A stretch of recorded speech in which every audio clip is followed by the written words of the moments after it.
Hello friends and welcome. You're here with me, Jen the Taxidermy Witch, and we are here to sit down and tell scary stories again. I took y'all's Patreon money and I went out and I got Scary Stories Part 2, which we have so desperately been wanting because I think we all agree that it's got probably the best collection of stories. So, also, I forgot to tell you in the earlier video, I got D&D dice. I got a full set. You can get these at Hot Topic. The ones I chose, though, are like gold and red because Dungeons and Dragons, I thought that that would really, really resonate, that dragon energy. So, excited about my die. I've got a 20D, so a 20-sided dice. I've got one that's triangle, so that would be how many sides? 4-sided. Yeah, I've got all the die. There's so many like cool shapes and everything. So anything that rattles as well, I love. Which reminds me, talking about Patreon, talking about rattles, I'm doing right after we're done with this a 4-part twin flame working on Patreon. Yes, I love working. A 4-part twin flame working, 2 oil lamps to set the lights, 1 for a deity, 1 for the twin flame working to bring 2 people together. So that will be really exciting, but I'm not doing videos like that on YouTube anymore. So you do need to be over on Patreon. And there's a lot of people here from Patreon, so thank you for that. And everybody thanks our patrons for the money to go get books and things like that for us to read on the channel. Here we go. I've talked about all the things. I want to say hello to everyone. And then, everyone needs to say hello to Claire. She's super upset because she hasn't been in a video in a long time. So then, you know, I put the other dollies up here because they're like 3 best friends right there. Claire, and the other 2. And then I have my nun here too because I like her so well. It's really got that Elsa Mars energy because it's not Elsa Mars, but Jessica Lange plays that character. In the others, hey, the Conjurer's Table is here. Welcome to the chat. It's so nice to see you. Yeah, it's nice to see you as well, and thank you for saying you like the red hair. I did it myself. Maddie's a hairdresser, so if he says he likes my red hair, Scott, not Maddie. Sorry, he changed his name. Can you please type it again for me, Conjurer's Table? Conjurer's Table is a hairdresser, and so if he says my hair looks good, I'm really going to take that as a compliment. So the other realm is here. Hello, Gabby. Gabby, should we share what we've been talking about? And Purple Panther is here. Welcome back to the chat. It's awfully nice to see you again. Which Ways Mine is here. And remember, Which Ways Mine is Christina at, she used to be Living Out Loud, but now she's Which Ways Mine. I like that name so much. If you guys haven't checked out her channel, hop over there. Hit the subscribe button and the little bell so they get her notifications, because I love, like, just daily affirmations, lots of cool stuff. Who else is here? Tess Moore's back. Woohoo! Thanks for the gifts, Tess. I figured out the right way to do it as a head wrap. You put the other pieces behind your neck so it's all covered. So I'll send you a picture of me wearing it the correct way with a really pretty little black dress. I can share. Okay, so Other Realm, her name's Gabby, and she's thinking about coming over here, flying over, and staying with me. To do witchcraft workings and learn how I use Mod Podge on my tarot cards, and we're going to create a deck together. We're going to do a lot of cool things. So, and bringing that up again, anyone is welcome to come stay. I have a trailer for you to stay and sleep in, and have your own alone time, because a lot of people need alone time, and I totally get that. And then you can spend a day, 3 days, a week, a month over here with me learning. And it's like a small donation base. It doesn't cost really money. It's just after you're done, if you would like to leave a donation, you can. And that is my gift to my Taxidermy Witch family. If you're willing to fly out here, let's do workings. But you do have to be part of videos. I'm not going to have you come out here and not be part of videos. I suppose you could not show your face, but you would need to at least have your voice there. Lucian, that's right. What a gorgeous name. I love the fact that we're able to change our names because, you know, we're born with this name and maybe it doesn't resonate with us, you know. And I changed my name as soon as I could, but I changed it back eventually. Gabby, the longer away you book it out, the cheaper it is. So, like, if you were to book a flight in a month, it would be more expensive than in 3 months. So I always try to book it out, like, further. Yeah, thanks. This Hot Topic outfit on the back of my dress, it says dead inside. It's kind of like cheerleader inspired, especially with the hair being up and, yeah. Thank you, though.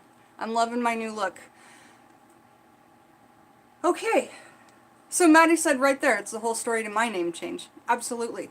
Once you get that freedom, you really want to take it upon yourself to be your name. Be who you feel you've always been.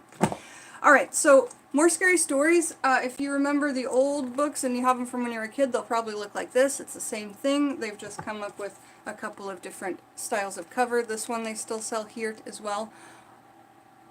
You're going to be a few hours from Seattle for Christmas. You guys must come. You guys can sleep in my mom's house, though, because it'll be too cold for you to sleep, So I will have space for you to sleep. Please do come, because Conjurer's Table and Dave, what is Dave's channel called now? Wizard something? They'll both be here. That would be so amazing. Do you guys have family up here? So we're just going to start from the beginning. We are going to go until my battery's at 75% because I have a lot of filming and things to do like that. So that gives us like half hour, 45 minutes approximately, I think. Wizard's Tower. Yeah, so make sure you guys are subscribed to Conjurer's Table and Wizard's Tower. I love that so many of us have channels. It's just fantastic. The new cover is from the movie, though. That's Harold coming down the hall. Which is weird because... Oh no, it's not Harold, it's the woman from the dream. The dream's in a different book, so I don't know why they made this the cover of this book. Anyway, I was gonna say, did I get the wrong book again? But I didn't.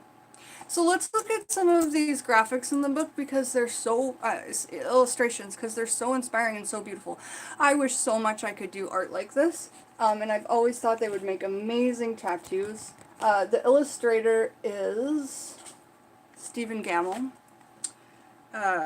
And it's not even on the front of the book, I just remember it. And the teller of the tales, these folklores, is Alvin Schwartz. So I guess we'll just start with hoo-has, because we're going to start in the beginning of the book. There are 11 people here. There's this weird, crazy 1111 portal open for me right now. Let's try and get 11 thumbs up so we can see an 1111 up there, you guys. Hoo-has! These stories will take you on a strange and fearsome journey, where darkness or fog or mist or the sound of a person screaming or a dog howling turns ordinary places into nightmarish places, where nothing is what you expect. People have been telling scary stories for as long as anyone knows. From the first, they were tales of supernatural creatures that people feared would harm them. Boogeymen, monsters, demons, ghosts, and evil spirits lurking in the dark, waiting for a chance to strike. We will tell scary stories about creatures of fear, but not all of them are boogeymen and demons. Quite a few are about living people. You'll meet some of them: a fat and jolly butcher, a friendly girl who plays a drum, a neighbor, and others who at best are not to be trusted. Scary stories of this kind are often have a serious purpose. And that's what I'm talking about when after we're done telling the scary story, and then we break it apart and we say, what's this about? What do you feel is going on here? I feel like that line right there is talking about why I've been doing this. Because scary stories of this kind often have a serious purpose. They warn young people of dangers that await them, and I'm always saying that too, about learning about your local killers and stuff like that. It's just smart functioning. So warning young people of the dangers that await them when they set out in the world on their own. But for the most part, we tell scary stories to have fun. We turn out the lights, we leave just a candle burning, then we sit close together and tell the scariest stories we know. Often these include some that have been passed down for over hundreds of years. If a story is scary enough, your flesh begins to creep. You get a shivery, shaky, screamy feeling. You imagine hearing and seeing things. You hold your breath as you wait to learn how it all ends. And for something startling happening, everyone gasps or jumps or screams.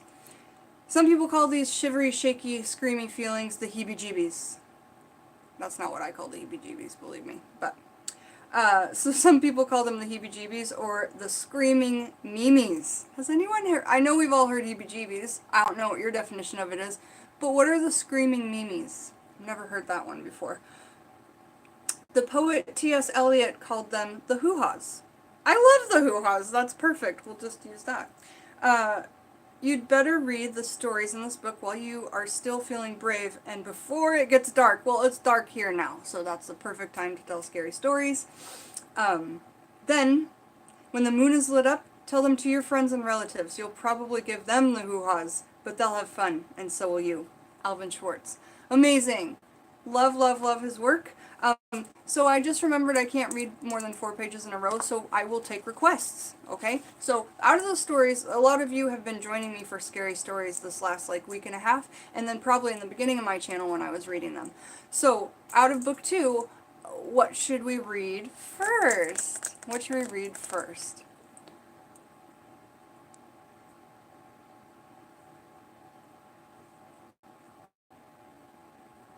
What dark deck are you talking about? Oh, and it looks like the artwork in this book? Please do send me that on Skype if you can, Conjurer's Table. I would absolutely love that. So I'm taking requests, or we could just do a flip and a stop like we do with other books if nobody wants to make a request, and that is completely okay as well.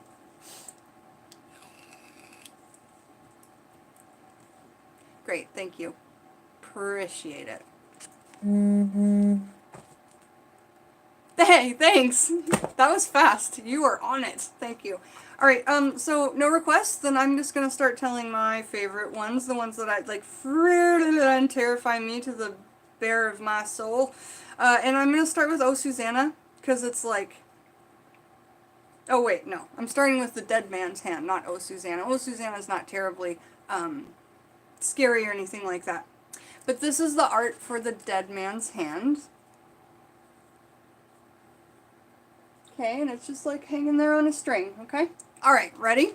It's scary, are you ready? It's a good one. It's not like, these are psychological thrillers as well, and this one is like, whoa!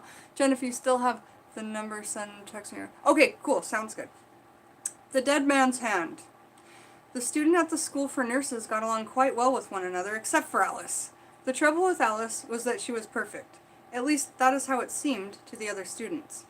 She was always friendly and always cheerful. Nothing ever upset her.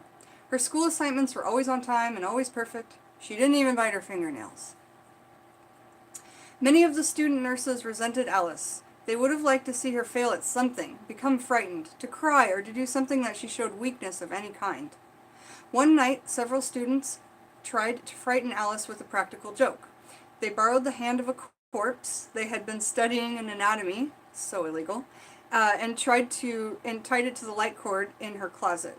So in old school houses, they didn't have light switches in closets and some rooms, so you would walk into the closet and then pull on a little chain, and the chain would light up the light bulb, okay? So they replaced that chain. On the chain, they tied a dead person's hand, okay? So, so that was their practical joke. When she tried to turn on the light, she would find herself holding a dead man's hand. That would scare anybody, one of them said. If it doesn't scare her, nothing will. After tying the hand in place, they went to the movies, and when they got back, Alice was asleep. But when they didn't see her the next morning, they decided to find out what had happened. There was no sign of Alice in her room.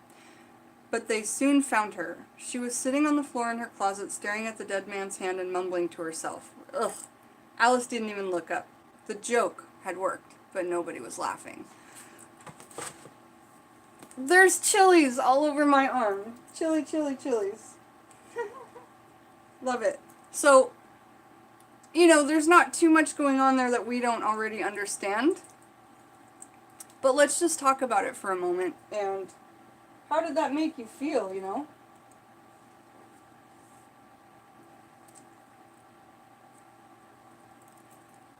How did that one make you guys feel?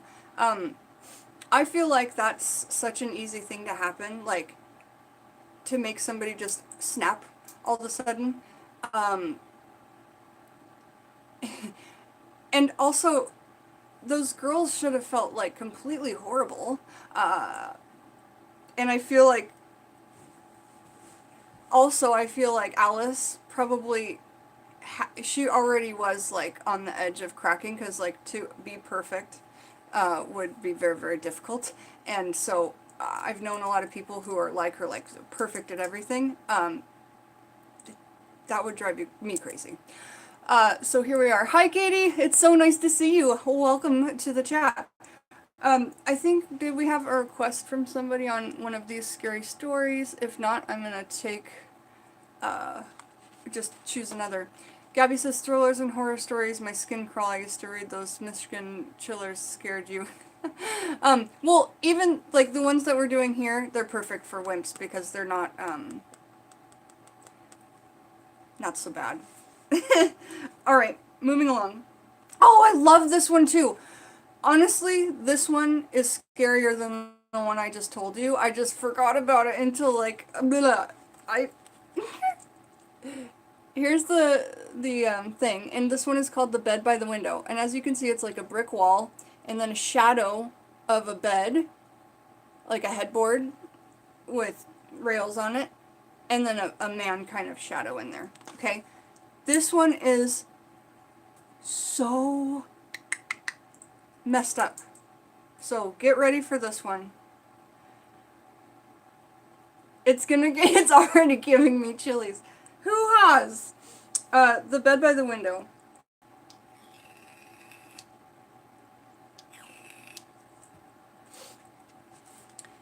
The three old men shared a room at the nursing home. Their room had only one window, but for them, it was the only link to the real world. That's sad and scary on its own. Ted Conklin, who had been there the longest, had the bed next to the window.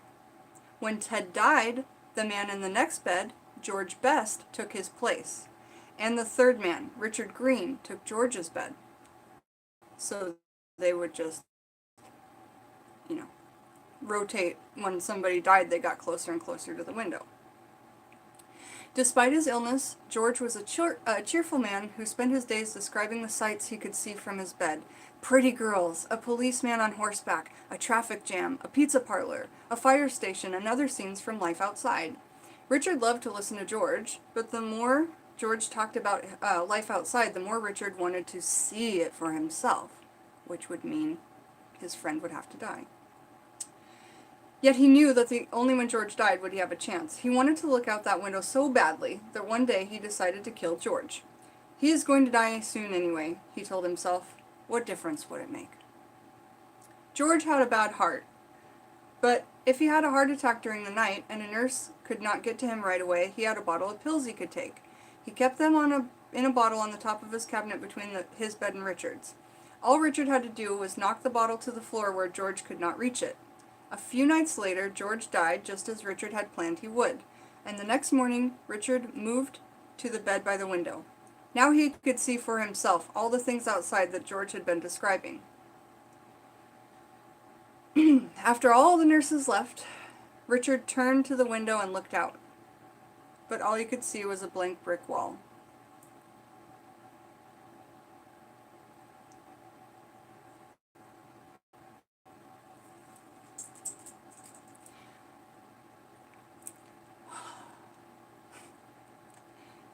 Hello, Whispers of Three. Welcome to the chat. It's so nice to see you. Yeah, sleeping in many dead man's beds, right? And most of them died right there on the bed. Oh, that's crazy, right? So, let's talk about why it's so wowza, because this one is so wowza. So, let's just paint this. These people who've been talking about the window, and now he's going to turn into a guy who talks about the window. Because so, it's this crazy cycle of energy, lying and jealousy. So interesting to me. But not only that, it's like, think of the mindset of somebody who's staring at a brick wall just telling you all these imaginary stories, making you want to be there. And maybe George wanted to die. Maybe that's why he started telling the story, so that the other guy would want to help move that along or whatever. So that one to me is ultimate chill stirs. And I'm going to show you the picture again now that we've read it, because there's that brick wall in the back and then that bed that just stares at that brick wall. Blech.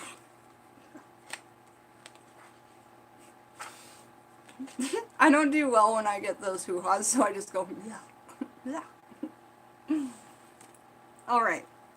Any requests? Anyone from Scary Stories Book 2? If you don't have a request, I will just choose one, which is completely fine.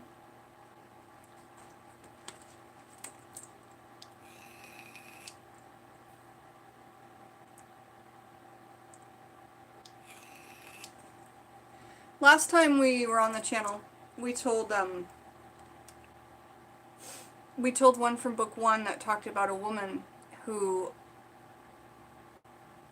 went to, her husband was a real cockadoodle-doo, and so he like made her do all this stuff and was mean to her and cruel, and he went off to work and she was supposed to cook him some liver, and then she ended up eating it all because it was so good, and then she had to borrow a liver from a corpse next door.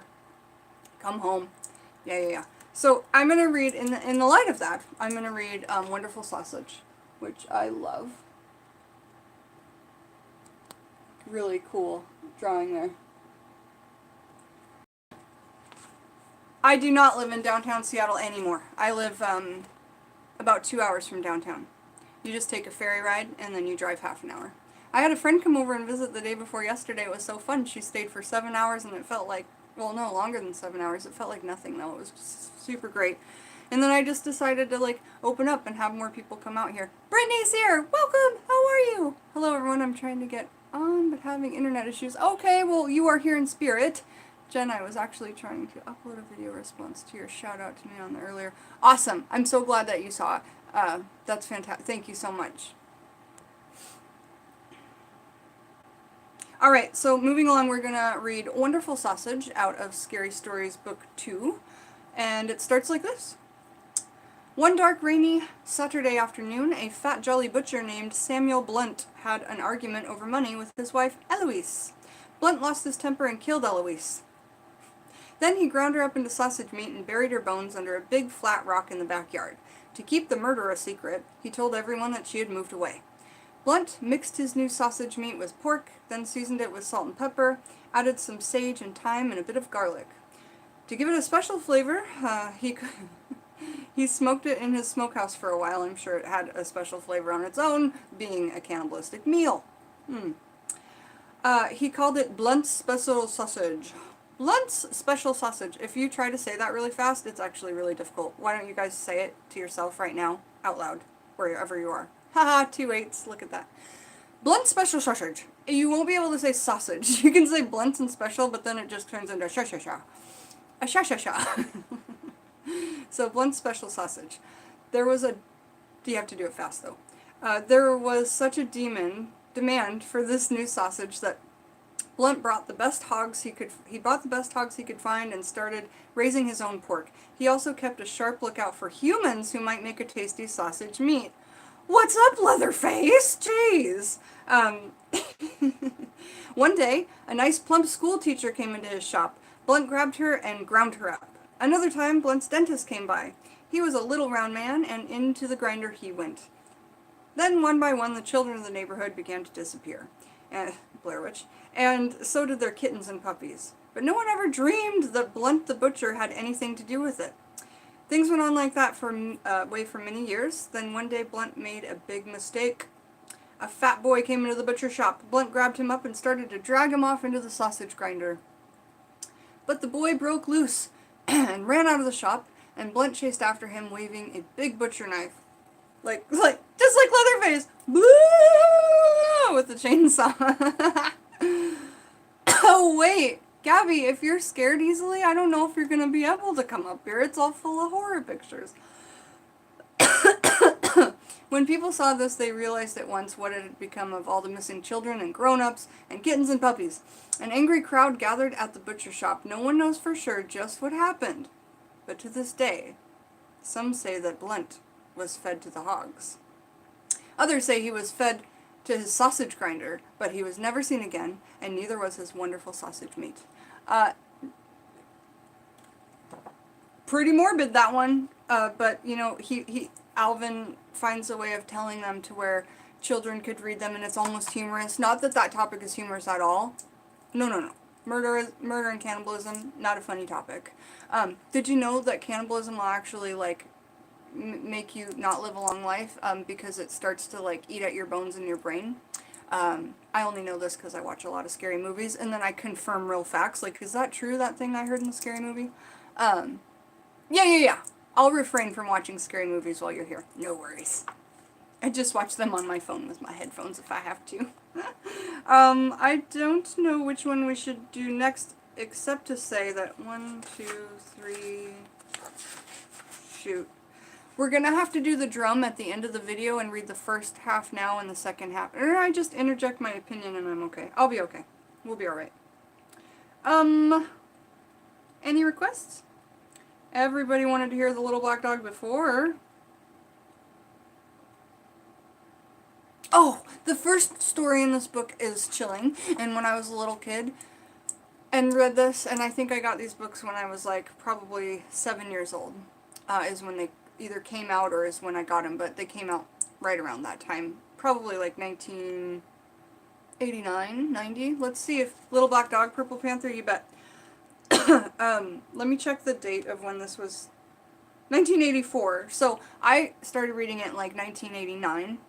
Wait, let me do some maths here. No, 1988. For sure 1988 because I remember what grade I was in 1988 and what time of year it was and where I was and everything when I first got introduced to them.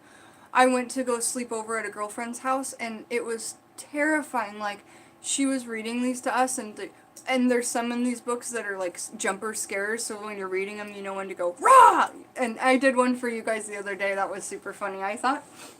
But anyway, I was over at her house and like it was her 2 older brothers were with us too, so they were like had flashlights under their chin and it was dark in the room and other one was reading it with the flashlight and the other one was like nah, nah, nah, nah. It was pretty chilling. So anyway, we're gonna read The Little Black Dog and then we're gonna read maybe, where am I at percentage wise? Yeah, we probably have a little bit of time because we're at 81% and I can go to 75. Remember, after this, if you guys aren't a part of my Patreon, you should join because I'm going to do a 4-part twin flame working tonight. Do it tonight, post it tonight, all of it. So if you guys want to see that, join Patreon because I'm no longer doing witchcraft workings on YouTube. But we're still doing witchcraft. I'm just not showing you workings. We're still talking, we're still reading books, we're still topics, etc. Okay, so The Little Black Dog. Patreon's down in the description. Billy Mansfield. Let me show you the art. It's cool because, like, some of them are claws, some of them are human hands, some of them are dog feet. And there's actually 5 limbs if you look really close because there's a limb coming out back here. I don't know. I think it's pretty good. Okay. So, The Little Black Dog. Billy Mansfield said that a little black dog followed him wherever he went. But he was the only one who saw it. People thought he was kind of crazy, obviously. My friend, she sees black dogs everywhere she goes. Nobody else sees them, but she's definitely not crazy. Now, you sound crazy. So yeah. But he was the only one who saw them, so people thought he was kind of crazy. To drive the dog away, Billy was always hollering at it, throwing rocks at it, but the dog always came back. Try to picture that, because it would look really interesting. The first time Billy saw the dog was the day he fought Salis Burton. What a powerful name, Salis Burton.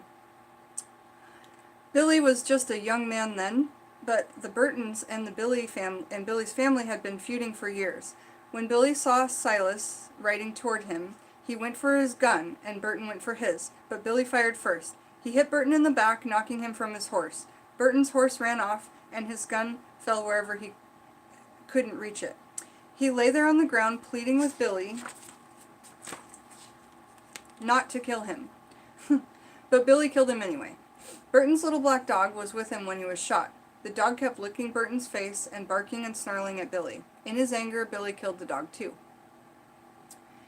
Billy sounds a little violent, you know? Maybe these are just violent times, I don't know. There wasn't much law enforcement in those days, so Billy wasn't arrested. Wow! I mean, that's chilling and shocking and not a good feeling. But all that night, he heard Burton's dog outside his cabin, scratching on his door and barking to be let in. I'm imagining this, Billy said to himself. I shot that dog. It's dead. but the next morning Billy saw the dog. It was waiting for him outside. From then on, there was not a day that went by that he didn't see it, and there wasn't a night when he didn't hear it scratching at his door or barking to be let in. From then on, Billy was always finding black dog hairs on the sofa, on the floor, on his bed, even in his food. That's sucky. And the house and the yard stank of dog. That's what Billy said. Whenever somebody told him there wasn't anything to see, he'd say, maybe you don't see it, but I do. And I'm not crazy, and I'm not crazy any crazier than you are. Things went on like that for many years. Then one morning in the middle of winter, the neighbors didn't see any smoke coming out of Billy's chimney. When they went over to check, Billy wasn't there. A day or so later, he found his body lying in the snow in a field back in the back of his cabin. Billy had plenty of enemies, and at first it seemed like somebody might have killed him, but there wasn't a mark on his body, and there weren't any footprints out there except for Billy's. The doctor said Billy probably died of old age, but there was something odd about his death. When the neighbors found Billy, there were black dog hairs on his clothes. There were even a few on his face. It smelled like a dog had been there, yet no one had seen a dog anywhere. It almost sounds like a curse that's like, a haunting, but also, how come now that Billy's dead, Billy, how come now everybody's seeing the dog, everybody else can see the dog hairs, right? So that's something to think about. What did you guys think of that black dog story compared to the other one? Remember in the other black dog story in book 3, the dog's like running around upstairs and they can see it in the house, but then whenever they go to get it, like it just disappears, or I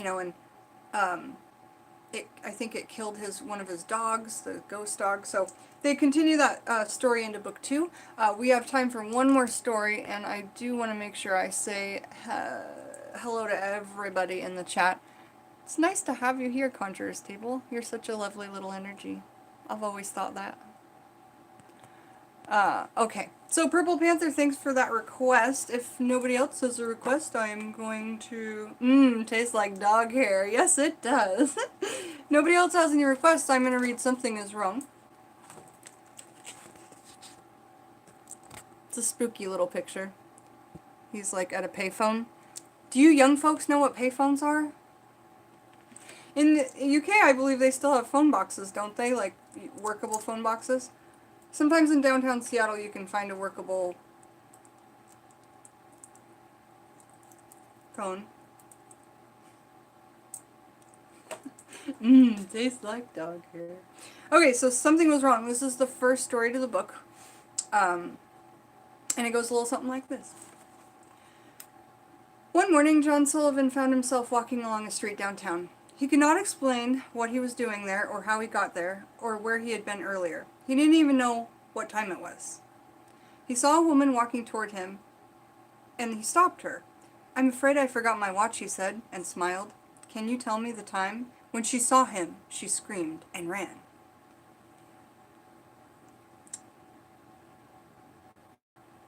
Then John Sullivan noticed that other people were afraid of him. When they saw him coming, they flattened themselves up against a building or ran across the street to stay out of his way. There must be something wrong with me, John Sullivan thought. I'd better go home.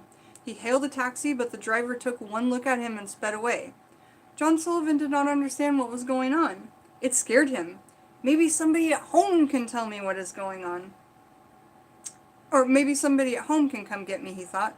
He found a telephone, called his wife, but a voice he did not recognize answered. "Is Miss Sullivan there?" he asked.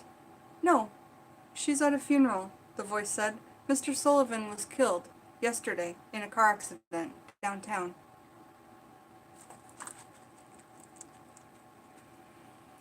It's one thing to be a ghost. It's another thing to not know you're a ghost. Fucking 6th Sense right there. 6th Sense. That movie gets me. Especially the twist at the end, right? Like, you think you know, and you think, God, this movie's messed up, and then... Yeah, that's a cool story, right? I really like that one. It's super simple. But the way Alvin Schwartz puts it together, he leaves you right there on the cliff. And you're just like, dangling, you know, you don't, and and that's what I love about the psychological thriller. You know, it doesn't say now how he felt. It just stops there.